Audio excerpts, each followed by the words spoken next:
Good morning. My name is Amy Reesner. This is the League of Women Voters Legislative Forum this morning. The League is a trusted, nonpartisan political organization. Our members do the hands-on work to safeguard democracy.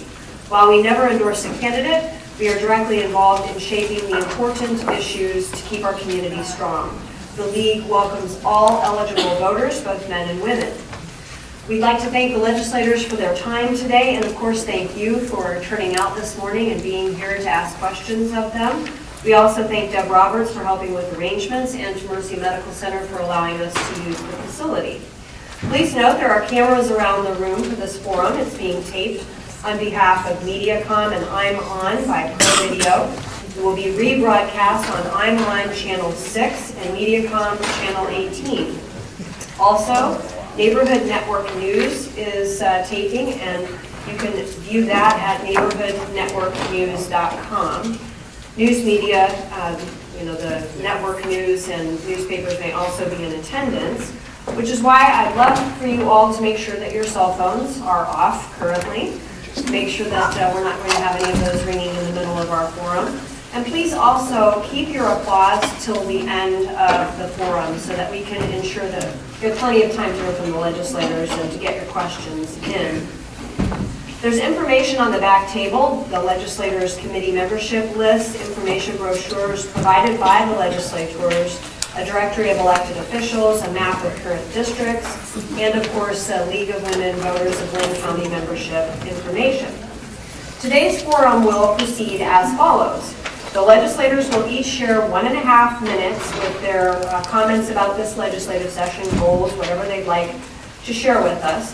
And then we're going to be taking questions from the audience. If you've not participated here before, we take questions by having you write them down on a slip of paper, raise your hand, and a League volunteer will come and pick them up and bring them to me. I try to sort the questions by topic, so that if I have multiple questions on a particular topic, I try to kind of combine them and ask them all at one go so that we can get as many topics addressed today as possible. If we do not reach your question in time, we only have an hour, don't feel badly. The legislators often stay around after for a few minutes to answer any questions that you may have that we didn't reach. So with that, let's get underway, and we'll just start at the end here with Representative Bennett. And if you could just please share about 1.5 minutes of your comments about the session or your goals for the session. Thank you, everybody, for coming. And as you all know, I'm a new legislator, or maybe not all of you know. So this session has been very exciting for me so far. I've been learning about the committee and the subcommittee process. I've had bills assigned to me, and so right now I am elbow deep in looking at funding for natural resources, looking at funding for quality of life in Iowa, things that we can do to support the arts and attract and retain young professionals.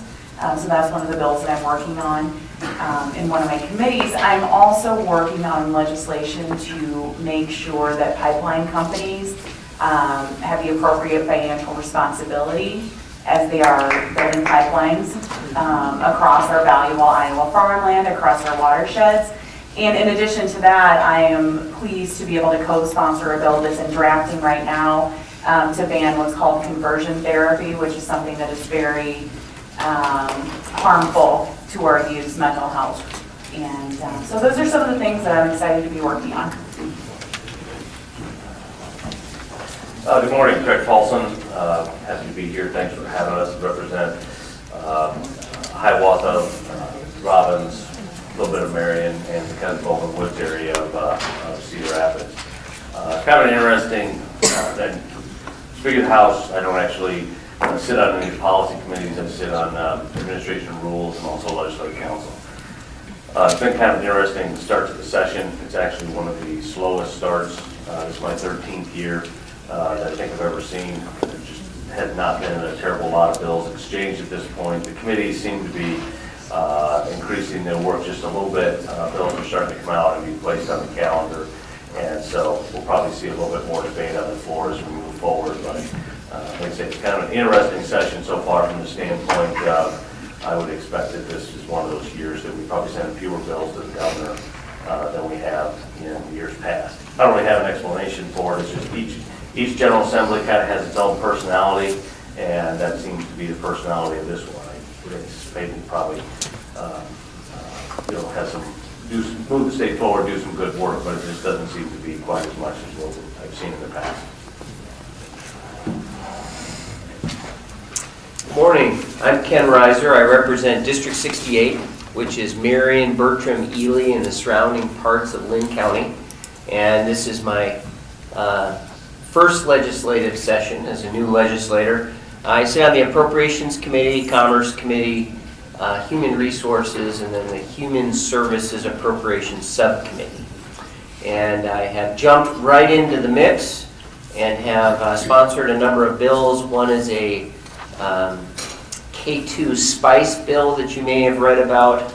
Actually, it's a bipartisan bill. Representative Stade and I both signed on to that, and the intent of that is to toughen our laws against synthetic cannabinoids and other synthetic drugs, because these are poisons that our kids are getting access to, and we need to get them off the street. Have also sponsored a bill for updating a disability employment tax incentive, which is badly out of date, and given the closing of options of Lynn County and others, we need to create incentives to hire people with disabilities. And then finally, I, along with a number of other people on the panel, sponsored the smoke-free casino bill. Look forward to answering your questions. Sorry. Good morning. We are packed in here up at the stage, and this is where we should work on legislation, I guess, being this close. My name is Kirsten Running Marquardt. I'm a state representative, state legislator from the Cedar Rapids area, and cover sort of the southwest side out to the county. Excited to be here. Thank you for inviting us, and guys, look forward to the discussion. My issues that I work on mostly include economic development, smart economic development, and balancing that with doing right by our workforce, and looking at some changes that we're making with the federal government and state workforce development, those two areas, and what we can do to better get people working in the state of Iowa who want to choose that path. Thank you so much, and I think we're on to Representative Stade. Thank you very much for being here. This is Representative Art Stade from the northern part of Cedar Rapids. I'm on the Education Committee in the House, the Ed Subcommittee Appropriations in the House for Education, and Veterans Affairs, Public Safety, and Local Government. In reference to this session, I've seen a lot of individual bills coming from individual legislators taking care of their constituents. I'm doing very much the same in reference to that, but there are really big issues in reference to the funding, adequate funding for our education, K through 12. We've got issues, and we also have issues on the funding, from the Regents plan on our universities as well, our community colleges, and so that would be the first thing would be in education. Second would be the mental health issues and issues with developmental disabilities, things that are happening with options and others, and the mental health institutes, things I know you're probably interested in that today as well. And then the third thing is about jobs, making sure that we have good paying jobs in this state and we're able to close the gap between the skilled workforce and the education of people in the community. So we're working on those as well. And if I could remind everyone to please hold your applause until the end so that we're not eating into the legislators' time to speak. Thank you. Representative Quentin Steinerson, House District 95. I have much of the rural parts of Lynn County up to the north and then down toward Mount Vernon, Lisbon. Also have a few townships up in Buchanan County. I'm on the Education, State Government, and Veterans Affairs. I'm now the Veterans Affairs Chair. In Veterans Affairs, we've been working on just fine-tuning some of the things that we did last year with the Home Base Iowa. We made sure that the disabled veterans tax credit's working how we intended it to, and so we tweaked that and fixed that. Also been working on a consumer protection bill that was something that was brought to our attention by Don Pine here in Lynn County. Representative Stade and I were just on a subcommittee, and I think we're taking care of that. I'm also on education, like I mentioned, a number of education issues. We'll be continue talking school funding and school start date. And then one of my big priorities this legislative session is making sure that we are protecting private property rights. Up in my neck of the woods, there's talk of the Rock Island Clean Line coming through. We want to make sure that we're respecting people's property rights. Good morning, Todd Taylor, State Representative. Happy to be here with such a big group. I think the committees have been listed out there. I'll just touch base with a couple things in each one of my committees I'm working on. Obviously, the one thing we have to do each year is the budget, and that is starting to slowly, the wheels are starting to turn on that. That usually is the big finale at the end of the session. So that's the process. I'm the ranking member of the Justice System budget. Inside of that is we're dealing with some of the problems with opening up Fort Madison Penitentiary. We built the thing and there's some problems with it and we're not able to occupy it yet. And we've had some meetings and some site visits and trying to figure out what went wrong. So that's we're working on that. Also in the State Government Committee, there's the poll tabs for money that are diverted to for the Veterans Trust Fund. And the lottery has shown that some of those funds are dwindling a little bit, but we want to focus on funding for the Veterans Trust Fund, so we're going to tweak that a little bit. That seems to be bipartisan, bicameral thing, so it should go through no problem. Sponsor the smoke-free casino. I think that's the best part of it, smoke-free. Maybe we can get a foothold, and maybe the rest of the casinos will do that. Maybe we can do that in Cedar Rapids and start that here.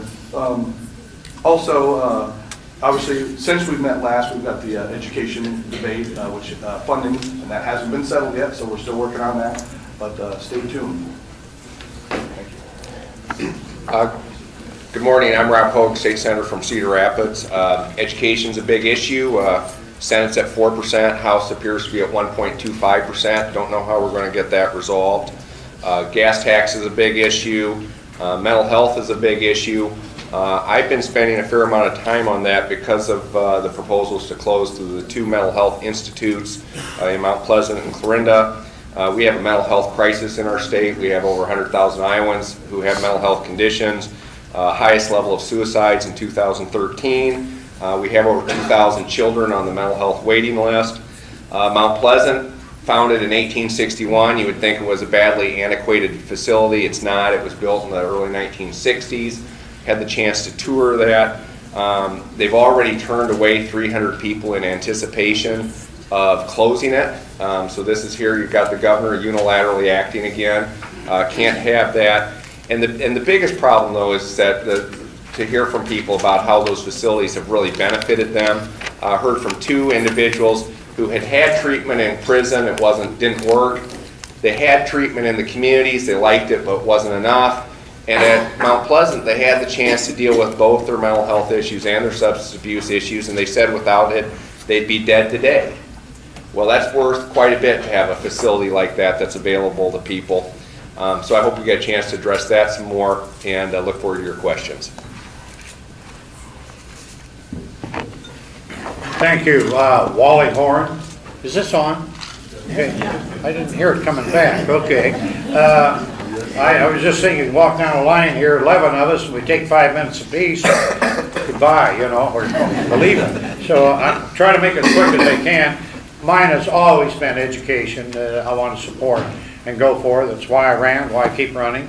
And in that, I have committees, ethics chair, judiciary, state government, transportation, veterans affairs chair, education appropriation committee, and administrative rules co-chair. So all of those keep me busy, and I'm here willing to talk about education or any other. Thank you. State Senator Liz Mathis. I serve Hiawatha, Robbins, Marion, Cedar Rapids, Bertram, Ely, and Sutherland County. I'm also on Appropriations, Commerce, Economic Growth, Education. I'm the Human Resources Chair this year, and Veterans Affairs, I'm always Vice Chair. So I think Senator Hogue talked about Mount Pleasant and Clarinda rather fully, but we are certainly going to address these things in this legislative session. In terms of this, if we created mental health redesign and the ability to reach out to more community-based services instead of institutionalizing or colonizing. We are not moving towards that if we're closing down 2 facilities that are helping people in the southern half of the state. If we do that and move everybody to Independence, it causes those families to have to drive long distances to get the services that they need. And that is going against the grain of what we're trying to do with basic access to services. Another point is that on Monday, a large RFP was issued to move Medicaid into managed care. You all need to be very aware of what's happening across the state in terms of managed care. There are probably about 10 companies that will be bidding for $4 billion worth of Medicaid funding. And you'll have public comments in the next 30 days that you'll see some of the public hearings that will be out there. And then by October, these managed care organizations will be testing the system, and by January of next year, all Medicaid except for dental will be managed. So that's something that I'd like to talk more fully with any of you who would like to talk to me about it after this forum. Good morning. I'm Senator Dan Zumba. I represent all of northern Lynn County from Palo, Ratcharon over to Mount Vernon, Lisbon, and I go clear up into Jones County, Anamosa, Monticello, all of Delaware County, and then a corner of Buchanan County, just kind of missing Quasqueton and Winthrop. About everything's been said. You'd think 11 legislators could go over the topic, but I serve on, I'm ranking member on agriculture, I'm on appropriations, I'm on commerce, natural resources and environment, and I also have a assistant leadership position. So as we're working through this, I think all the topics that I could talk about have already been mentioned, and I'm ready to roll when you are. All right, well, that was a great segue, thank you. I've taken the most questions, I'm sure it's no surprise, on the topic of education funding. So could we get right to that subject and have several of you perhaps address the various funding proposals that are out there and whether you think that a compromise will be reached? And I open it up to whomever is ready to go. Well, I've got to go first. I think as Senator Hogue correctly stated, the House is 1.25% increase on the supplemental state aid. The Senate is 4% right now. The House sent over a bill several weeks ago, and the Senate started a new bill, sent that back to us, and so we've now got that out of committee. It came out of committee last week. I don't remember the exact day, but it will be eligible for debate here in the next week. My expectation is that, I believe the Education Committee amended that back to the 1.25. My expectation is that we'll send that over to the Senate, probably not later than Tuesday. My suggestion would be they send that down, and at least we can get that portion of the funding taken care of. My guess is that they're probably going to refuse to concur in the amendment, which will send it back to the House, will insist, and then it will go into conference committee. And then, the conference will have to be appointed, and then we'll have to work through that. Again, my suggestion would be let's send that down, get that portion of the education funding taken care of. We've also expect to spend probably a little bit more than $50 million with regard to increases that particularly targeted at the educational reforms that we made 2 years ago. There'll be a handful of other increases. So in total, we're looking at about $100 million is what the House has put on the table there. If we want to talk about more money, I've said this many times in the past already this session, that if we want to talk about more money than that, that's fine. The House Republicans are more than happy to have that conversation, but we're also going to have some conversations about reforms as well. It's just throwing more money at the exact same system we do not see as resolution to improve education in the state of Iowa. Let's just go down the row here because several of you have indicated you wanted to speak. I think Representative Rooney Marquardt was next up. On the education allowable growth, or SSA, whatever we're calling it now, we've had two, or some of us have had two different forums before this forum right here. The first one was with educators and superintendents from across the area. That's where the Cedar Rapids superintendent said that if we come in and if 1.25% is the school supplemental aid package, what that looks like. And I appreciate Speaker Paulson laying out the procedure, the process of what it happens in Des Moines, but What that translates to on the ground in Cedar Rapids is 20 teachers are going to get cut. That means increased class sizes and also things that our children won't have those opportunities to participate in that they should, because we value education in the state of Iowa. So I hope moving forward that we can have the conversation on what is adequately funding our schools. And, you know, I think I've said this before, but in our Constitution, we have education is mentioned more than sort of any other policy term. And so kind of going back to our founding fathers, what they've done, we really need to make sure that we're adequately funding our schools moving forward. Thank you.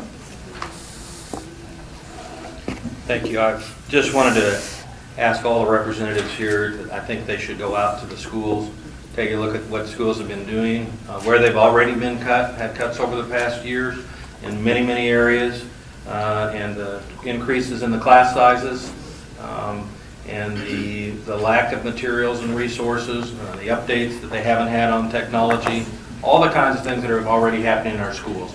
And they're not keeping up with the inflation. So 1.25, the superintendents, the administrators, the teachers, the parents have all they've been to the legislature on the hearings that we had in the House. And they've told us over and over again, and we continue to get information from them on our emails, that it is not enough, that it means school closings, that it means teachers being laid off or fired. It means cuts in the resources and transportation, all kinds of things in our school that they have to cut back on to make ends meet. And so 1.25 is not adequate, and I will stay there till July if I have to get 4% allowable growth. Thanks. Representative Sanderson, do you want to go? Yes, please. I think we've heard quite a bit here with the supplemental state aid, and it's my belief that we're moving on in the House. It'll probably get, like the speaker said, go over the House. SSA numbers will get sorted out in conference committee. That's what I'm assuming. There's a couple other things that I've heard from folks in the education field, just freeing up the way that some of the money that they get right now can be spent.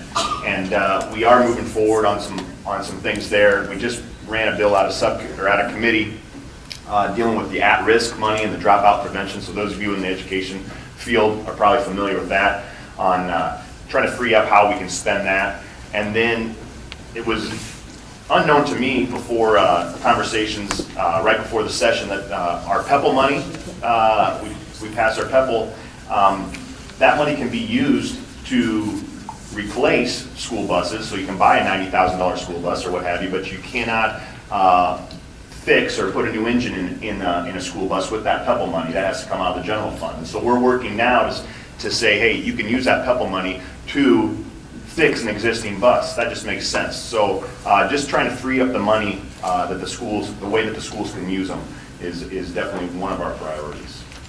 Were there any other comments down the road? Okay, I'll come back to you, Representative. But Representative Taylor, go ahead. Sure, okay, thank you. Well, I was going to say that I think you got to listen carefully to what all of us are saying up here, because we interpret some buzzwords. On the one hand, we have throwing more money at education. We used to call it allowable growth, but we had to change that. Now it's state supplemental aid. Okay, because we don't want to say allowable growth, because that just sounds like we're throwing more money at it. But as some of the representatives said, what does a 2% mean? What does a 4% mean? What does a 1.25% state supplemental aid bill mean? Well, in Cedar Rapids, it could mean some layoffs of teachers. And as we've gone to the schools lately, and I literally was there just the other day with Wally and Kirsten, and we were counting desks, and they're going to squeeze another desk in there, and then we're going to lose some teachers. Those class sizes are going to go up, and that's going to impact the ability for those students to learn at Jefferson High School right here in Cedar Rapids. We have the money. We've got the money. So now we've had some education reforms in the past, and we've got to continue to fund those. The governor's had this direction that he wants to go to revamp a system that needs tweaking, but it doesn't need to be completely revamped. But that's where we're at. So the governor says, oh, I'll stand pat with my $100 million. And then the public says, wow, $100 million, that's a lot. That's why we've got to quantify it. And I appreciate the analysis of where the bills are and what's going to happen back and forth, but we've got 4% allowable growth, or, state supplemental aid on the table, and 1.25%. And there's some other bills out there that will add dollars. We got to look at and quantify that and separate the buzzwords and find out what is this going to mean for the future of our kids right here in Cedar Rapids or and where all the areas that we represent here in the greater eastern Iowa area, and of course, across the state.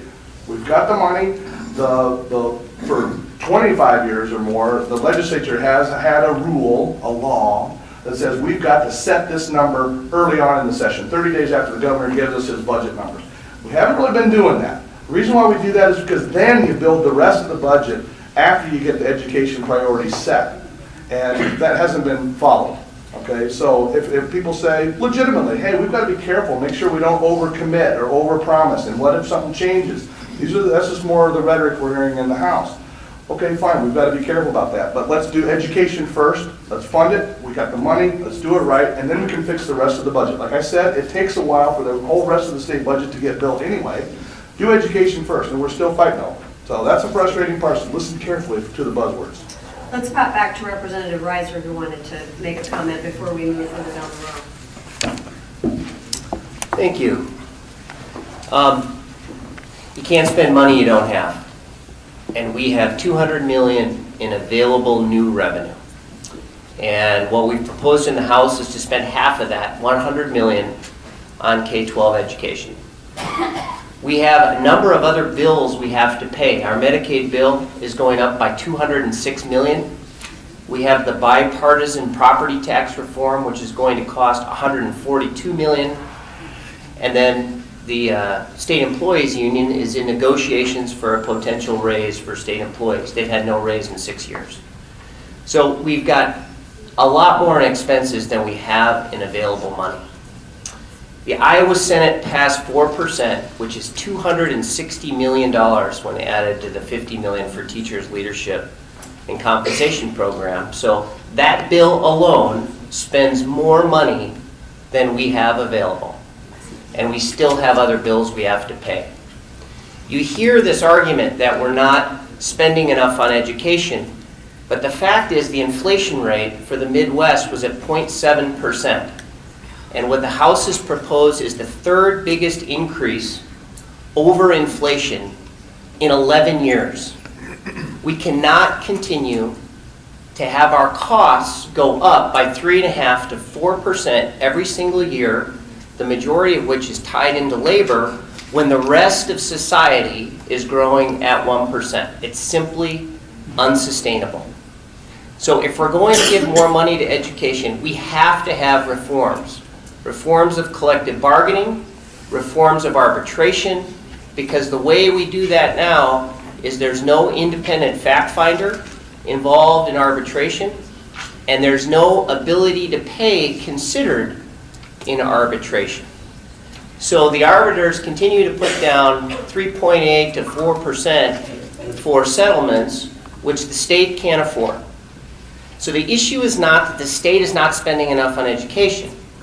The issue is that we are not giving our superintendents and our school boards the tools they need to manage their costs. Thank you. Thank you. I think, did we have Senator Mathis who wanted to speak? I don't know, did Senator Hope want to go as well? Step in, feel free. Good morning again. Here's what's not being discussed in this conversation we're having so far is that we now live in a very, very competitive national and global situation. And what Iowans have been doing is we have been taking our schools for granted, right? We have this great educational tradition, and we've been taking that for granted. Well, what's happened around the rest of the country? State after state after state is investing more in education and leapfrogging ahead of Iowa. If you were to go back 25 years ago, we were in the top 10 in investment per student on a cost of living basis. Well, at the time, people thought our schools were the best in the country. And our schools have continued to improve, but these other states are leapfrogging ahead of us. We've now fallen from the top 10 in education investment per student to 28th in the country on a cost of living adjusted basis, 35th in the country on an actual dollar basis. We're now $1,612 per student below the national average in investment. Money's not the only thing that matters in education. And Iowa has that great tradition of the community being involved and families being involved, but money's not irrelevant. It makes a big difference. We need to make the investment. Well, we've got over $1 billion in our bank accounts, right? So the schools need the money now. Let's make that investment. Let's put our kids ahead of our bank account. Thank you. Go ahead. Continuing on that same frame, I toured Marion Elementaries a couple of Fridays ago, and it was appalling to find out that their history books in 4th grade don't have 9/11. From 9/11 up to now, that is not in their history book. So I said to the teacher, how do you supplement that? She said, well, we go on the internet and Google some information and try to supplement it that way so that we still continue that curriculum. Well, the kids are being tested on that. So when they go to take their Iowa assessments, they're being tested on historical information or the knowledge of context of things, whether it's in their math or in their reading skills. They need to know some of these things, and they're not in their textbooks. So, you know, that's appalling to me that we have not updated the textbooks in some of our Marion schools, and that's throughout the state. But that's all about allowable growth. They have to make decisions about what are they going to spend. The other part of this is that the superintendent shared with me that some of the best and the brightest, these young teachers that are coming in and they're getting jobs, when they have to lay off, they're going to lay off some of those younger teachers. And where are those younger teachers going to go? You know, it's just really, you know, unfortunate that they can't keep some of those young teachers and invigorate their academic curricula so that, you know, they're participating and they're offering some great energy into the schools. I believe that the schools want to do what's right. They have trimmed as much as they can. They would welcome, you know, someone telling them or working with them in finding efficiencies. They would welcome that. But at the same time, they would welcome support from us. And they would welcome that our budget reflects what our passions are and what our investment is in the state of Iowa. Yes, I think it'd be pretty dangerous to assume any one of us up here don't care about education, because I think the heart, the passion that all of us have towards our kids that go to school and our schools is impeccable. But depending on which committee you're on, certainly gives you different perspectives of the state of Iowa and the information we have. On my admin and reg committee, we go through all the different departments of how many people they have in those departments, how much money they spend, and so you start to get a really big picture of where the money is and where it needs to go or where it wants to go. There are 55,000 line items in the state budget of Iowa. So 55,000 different areas want a little piece of that pie. And so when you look at that pie, our budget pie, $7 billion, and you start to divide it out, and if you take education, which we take first, then you take health and human resources, which we take second, and you pay the state employees, 90% of that money is gone in 3 items. So that leaves every other thing that goes on in the state of Iowa in that bottom 10%. Now, if we mess up at all in these 2 or 3 major items, there's nothing left for everything else that goes on in the state of Iowa. Now, every one of those 55,000 line items feel what they do is very important. So as we work through this budget, it's important that we don't make major mistakes anywhere, and especially on the top. But remember, we're going to do education first. And there's going to be a lot of departments that will end up with 0 and will get cut. A lot of departments will be cut back. Education will get probably $100 million more than in the past. So all of us are looking at a definite increase. It's not like we're looking for a cut for education. We're looking for an increase. Maybe not as much as we would like, but it will be an increase. Thank you. Senator Horn, last comment before we take another question. Well, thank you. It's hard to point out what we should do, because you talk about priorities. So we pick out a priority and say, what is yours? What do you want? You want health care? Do you want education? You want salaries? What do you want? So the point is, the money's there for what we want to put it. For example, last year there was no money to increase education, basically, but we had $200 million that basically we could put into lowering our tax credit for industry and manufacturing. Yes. Was that needed? Yes. Is residential property tax needed, tax credit? Yes. So we decided last time that's what we do. So this year we don't have the money to spend because we made a priority. For example, in 2017, we haven't decided the budget yet, and there is room in over $7.3 billion to give education 6%. And it's been pointed out, if we do that, then the others may have to be cut. But the money's there. What's the priority? Where do you want it to go? And we sat here and come to the meeting and say, help us. We think education's important, but help us. If you think it's not, then I guess we won't get anything done. So I think you need to talk with the community and the legislators and among yourselves and decide what priority do we want. And then is education one of the top ones? Thank you.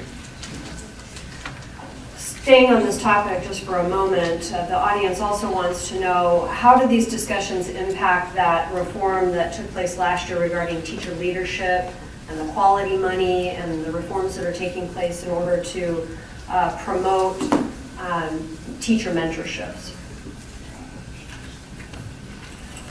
I'll start with that. Well, here's the situation. We've got this teacher leadership program that was Governor Branstad's priority, and it's in some number of districts now, maybe half of them that have this money, maybe a little bit more than half. And the problem is, if we stick at an inadequate amount of money, it's going to make it difficult. First of all, those districts that don't have teacher leadership dollars, doesn't do them any good, and they'll be facing the cuts, more school closings and program cuts and layoffs and loss of innovation, loss of individualized opportunities, right? That's what happens. Bigger class sizes, you lose that individualized attention you need. Or, there's some people who think, well, we got the teacher leadership money, and then they'll start to back off that. We'll figure out how to use that money for the money that we really wanted to use it for, and then there goes the teacher leadership initiative, right? So if you want teacher leadership to succeed, you've got to invest in the basic school funding, right? And if you don't really care about teacher leadership, then you can ignore the basic school funding, and then you can say you did something when you didn't actually do something. That's how I see that they're related. Representative State. Thank you. I want you to know the supplemental aid that we're talking about, the 1.25% or the 4%, that gives the districts the ability to raise that percentage of funding, what we provide with the state and what they might have to make up locally, so that they can spend that amount of money to hire teachers or do what they have to do in their budget. They don't have that money, they don't have the authority to spend it or to do that anywhere. They can't raise money locally or get money from the state to do that. With the teacher leadership plan, what happened was we were affected, 25% of the teachers could be eligible for taking new roles in the school, training other teachers, teaching instructional activities, and mentoring other teachers. Well, that was promised to be on top of the supplemental aid. It wasn't meant to come out of the expenses that school districts already had. So what's happening, I think, is kind of a classic bait and switch when you say that $100 million is going into to aid our schools. It doesn't. It's for a whole other program. For 25% of the teachers, well, 75% of the teachers will be facing some kind of cuts if we don't have the adequate supplemental aid. Representative Reiser. I think the teacher leadership and compensation program is something that has good bipartisan support. In both the budgets you've seen out of the Iowa Senate and the Iowa House of Representatives, it's fully funded, and I haven't met a teacher or an administrator yet who hasn't said that it's a good step forward. So I think it's a good program. It's just in its infancy, and we'll continue to support it as we go forward. The Speaker Paulson, were you planning on saying something? I'm sorry. We can't do it, too. I don't know so many people. Well, I saw you lean in, so I wasn't sure if that was my cue. But if you don't mind, I'll change to mental health, because that's a subject that has received the next largest group of questions. And the question generally is, if we close Clarinda and Mount Pleasant, what are the plans in place in order to care for those folks that would ordinarily have a bed there? And the second part of that question is there some sort of plan to assist the counties in taking on this additional burden of caring for folks that had previously been at these institutes? Senator Mathis. Okay, to address the first question, this idea was sprung on us at the beginning of this session, and we learned of it when there wasn't a line item in the budget for keeping these two institutions open. That's how we learned about it. So as we're discussing it, we keep pressing the governor's office and the director of human services about the plan. What is the plan? What's a transition plan? We would listen to a transition plan. We would help allow for that. We'd put legislation together if we knew what direction or how much money we could appropriate for that. So we have something that's been placed before us, not discussed in any way. There's no plan for transition, and then we're supposed to fix it. So we have a couple of pieces of policy that will address this. Senator Taylor, who is from Mount Pleasant, has a bill that will go before appropriations that calls for a transition, if you will, to not lay off employees, at least until the end of this fiscal year, and to appropriate some monies that would allow for working with community-based providers in accessing those services for the clients or the patients who would be transferred to independence. The DHS's plan is this. The number of beds that are in Clarinda and the number of beds that are in Mount Pleasant will be combined and opened up in Independence, and 6 will be added to that number. Now, that's a rather robotic way or a rather systemized way of taking care of an issue that is much broader and more complex than that. As Senator Hogue addressed, there are different types of treatments at both of those institutions that are very important, not only for the populations in that area, but for other, like a dual diagnosis population, that's the only place that you can get that type of treatment. So in that vein, no. There is no transition plan that the governor has presented to us, and really no transition plan that DHS has provided for us. Speaker Paulson. Well, I don't have anything necessarily to add to that. My guess is of the 11 of us that are sitting up here, Senator Mathis understands what's going on better there than any of the rest of us, just because of the committee she's assigned to. I just wanted to put a little context onto this. It was a proposal from the governor. We got it right before the start of session, and we are struggling to get through it. I think the mindset on it is I mean, there's kind of two competing interests, I guess, a little bit from my perspective. I'm sure you can come up with others. One is we got to make sure that people need these services, have access to these services. We also need to make sure that that's done in a cost-effective fashion. As I understand it, at least what the governor's office has said, these particular beds cost us in excess of $250,000 a year for each one of them. And they believe there's opportunities to do that in a less expensive or more efficient fashion. I don't know. I know that's one of the conversations that's going on. Mount Pleasant and Clarinda are often talked about the same, but I'm also not entirely sure that they should be talked about exactly the same because they both have a different set of issues. They're very similar from the standpoint, Mental Health Institute, they have associated corrections facilities nearby. But in particular, it's my understanding, again, that Clarinda has a very difficult time getting psychiatrists. Well, obviously, that's kind of an important part of the whole thing. It is a very difficult issue.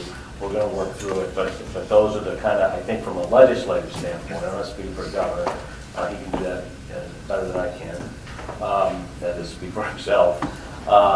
We need to make sure that those services are necessary, are being provided, and at the same time, we need to make sure they're need to be provided efficiently. And I want to just add this one last piece we were talking about earlier, put your money where your mouth is, and when expressed that way, really, that's what it is. And I think that's a fair question and a fair thing. And so there's just a little piece of data for you. First of all, the biggest slice of the budget is K-12 education. It's a little bit over 40% now. That's just a statement of fact. If you add in all education, you add in roughly 90%. But here's the problem that we're running into right now. If you look at the last decade, the last 10 years of general fund spending in the state of Iowa, and that's with, what would that be, 6 years of split control in the General Assembly, 4 years of complete Democrat control, Democrat governor for 6 years, and Republican governor for 6 years. So, it's kind of a mix of, who's in charge, and so everyone's got their fingers in the pie here, I guess, if you, or however you want to express that. So that last decade, state general fund expenditures have gone up roughly 4.1% if you annualize it. Okay? Education funding, in particular K-12 education funding, all the different state sources that feed into that has gone up 4.2%. So slightly more than just the general funding in total. If you take out education funding and you take out really the Health and Human Services budget, the remainder of state government, which is probably somewhere around 20% of it, has gone up 1.9%. Okay? The Health and Human Services side of it has gone up 11.7% annualized over those last 10 years. And that's fine, and that's appropriate, and we need to provide those services. But here's the problem we're running into, is that's unsustainable. Especially when you're now looking at a budget that's approaching, the general fund budget is $7 billion, the Health and Human Services budget is right at about $1 billion. When you have $1 billion budget that's growing at that rate annualized, it starts to consume other portions of the budget in huge chunks. Some of this is of our own doing, some of this is because of the changes with regard to funding that comes from the federal government.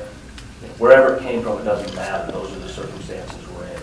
So it's very, very difficult to work through. I think that's part of what's driving the conversation with regard to Mount Pleasant and Corinda, and I know it's also part of what's driving the conversation with regard to managed health care.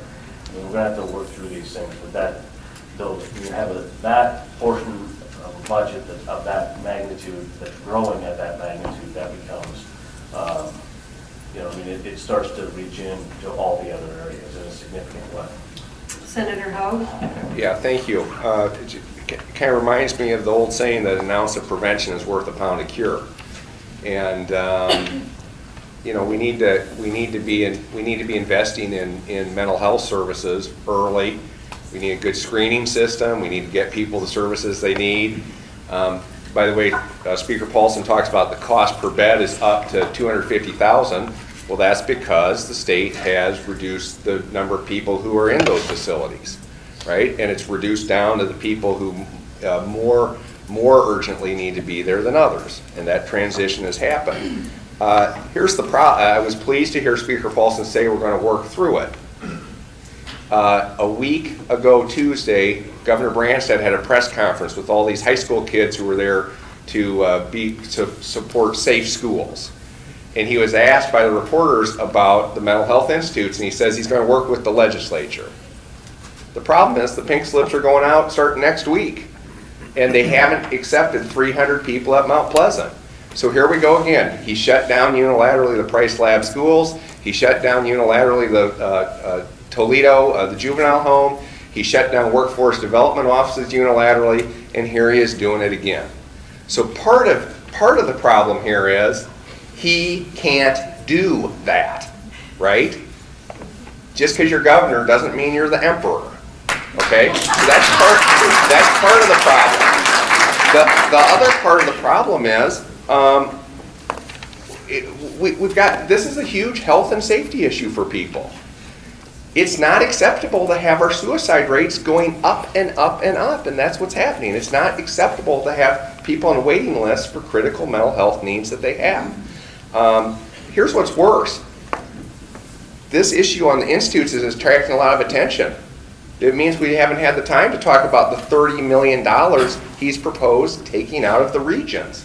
He's got a $30 million cut taking away the equalization funds, which has been the salvation for Lynn County over the last few years, right?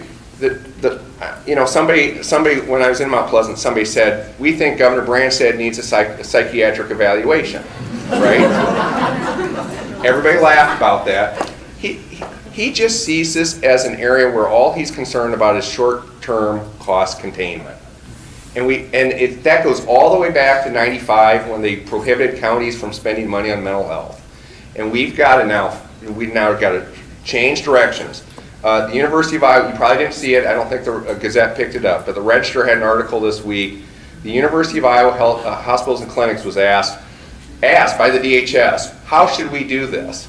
And they said, well, if you're going to close these two institutes, create planning dollars, create dollars for the construction of new facilities, have a subacute regional facilities in every region, have jail diversion programs, have crisis intervention programs, and add psychiatric resident slots at the University of Iowa Hospitals and Clinics. Those 6 things. Governor Branstad shuts the facilities down. He's doing it without doing a single one of the recommended things that might make it work. So this is a big issue, and I think this is something where the legislature needs to stand up and say, hey, we're not irrelevant in this mix. We've got a state law that says there are going to be operated institutes in Mount Pleasant and Clarinda, and you are going to operate institutes in Mount Pleasant or Clarinda until at least you have our agreement that we're not going to do that. Senator Hope, let me move on to another couple of comments before we have to wrap things up. We're down to about just 6 minutes. I know Representative Reiser had a comment as well as Senator Mathis.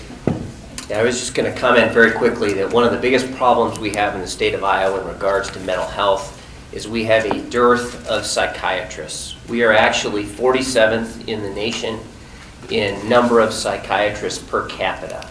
And this isn't a government problem, but it's a problem the government can help with. And so in the Iowa House, we are looking at adding incentives to attract psychiatrists to our medical schools and here to Iowa so that they can provide those critical services that we need. Thank you. Thanks. Senator Mathis, and then we'll come down to Representative Bennett. Yes, agreed with Representative Reiser on that.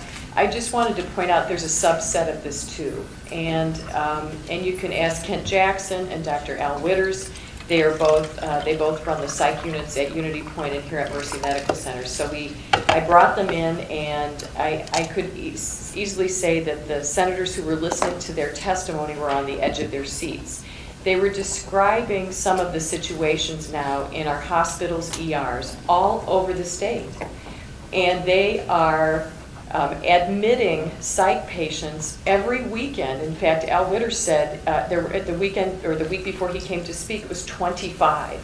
And of those 25 that came for help, he admitted 10. Mercy's psych unit here has 75 beds. You know, we're in a critical point here. We're at a critical point, and they can't find beds then to place these patients in a place where they can get the care that they need. Sometimes they will admit them through the ER and they're placed in a hospital room for 3 days before a bed is available. So we need help with admitting these patients into hospitals and finding beds for them, beds that are accessible and available in their communities. And we also need to take a look at some of the ways that we treat those patients once they come into the ER. They had some great ideas for us. We're going to try to push some of those through before this legislative session. I know that Dan Strelner is here from Abbey Mental Health. He has some ideas about how we can do this. And we just need to listen to our people, and we need to get these beds open and have some systematic approach to where the beds are open and available. We've even talked about a different type of software computer system that shows real-time open beds across the state. So we've got a couple of subsets of these issues, but it is affecting our communities greatly. It's affecting our counties greatly. Thank you. Last comment to Representative Bennett, and then we'll have to wrap up. It's been a robust conversation. I thank you all. Thank you very much. So to close, what I would like to do is share with you something. I received an email from somebody who was here with us last month and who is not here today. I think it's really important that we have these high-level discussions. Obviously, we need to figure out where this money is going to come from, how we can make these things work, but we also need to understand what's happening on the ground, the human cost, as well as the cost of the state when we shortchange mental health. So from a lady who's not able to be here today, I'm writing on the eve of the legislative forum to once again urge you to fight for Iowans with mental illness. There's this discussion about numbers and money. I agree those are important, but we can't lose sight of the person. I'm sitting in the ER right now with my daughter Cynthia, hooked up to machines and being monitored for her attempted overdose. She was just in the ER on February 9th feeling suicidal and was discharged from the ER after being boarded for more than 36 hours. She never made it to the psych unit because she was feeling safer with the voices than when she came in. There were 9 people boarded in the ER by the time she was discharged, and they were only anticipating 7 beds to open up. As you sit in the forum, please think of Cynthia in an ICU room above you awaiting a psych bed. She deserves your attention to this issue.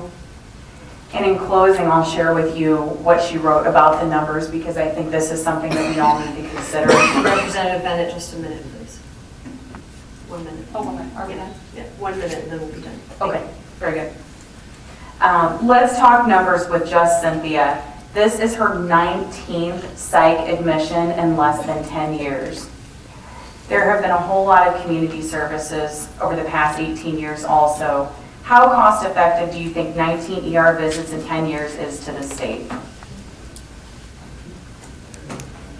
Well, we thank you for sharing that, and I think we had a wonderful discussion today. Unfortunately, we didn't reach a lot of topics. I don't know if that was a plan here, but we didn't get a gas tax or minimum wage or some other subjects, but I'm sure many of these folks will be willing to stick around and answer some of your questions after the forum has concluded. Thank you, all of you, for your time, and thank you to the audience for your wonderful participation today. Thanks to the League of Women Voters for hosting this forum, and we also very much appreciate Mercy Medical Center for the use of our facility, and for Pro Video, I'm on Mediacom and Neighborhood Network News. I hope that you all have a wonderful day, and we hope to see you again here at our next one.